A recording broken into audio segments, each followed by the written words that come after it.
আজকে ছিল সম্রাটের ড্রয়িং কম্পিটিশন। তো আমি আর সম্রাট যাচ্ছি তার ড্রয়িং কম্পিটিশনের ওখানে। ওয়েদারটা বেশ ভালো, দেখো সবাই বসে। আর এই হচ্ছে মন্দির, এই মন্দিরটা উদ্বোধন হবে 4 তারিখে, তখন একটা ভিডিও করে দেখাবো। দেখো সবাই ড্রয়িং করছে। আর এদিকে আমাদের সম্রাটের ড্রয়িং কমপ্লিট, তো এখনও আসছে জমা দিতে। জমা দেওয়ার পর এবার ও গিফটটা পেয়েছে, ওর গিফটটা পেয়ে ও কী খুশি। দেখো রাস্তায় দুষ্টুমি করতে ব্যস্ত, মানে সব জায়গায় দুষ্টুমি করবেই। তারপরে বলছে দেখো মা চাঁদ উঠেছে। হ্যাঁ অবশ্যই।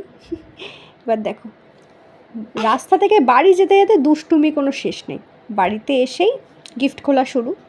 বলছে দেখো মা কত গিফট পেয়েছি। সব থেকে পছন্দ হয়েছে ওর এই ব্যাগটা, দারুণ পছন্দ হয়েছে। ও বলছে আমার ফ্রেন্ডেরও ওই ব্যাগ আছে। ও বলছে মা দেখো কত কিছু পেয়েছে, কত কিছু। তারপরে ওর টিফিনটা খুলে সঙ্গে সঙ্গে খাওয়া স্টার্ট। বলছে আমি এটা আগে খাবো না, এটা আগে খাবো না, এটা আগে খাবো, কোনটা আগে খাবো। তো ভিডিওটা কেমন লাগলো বলবে। Tata, bye bye.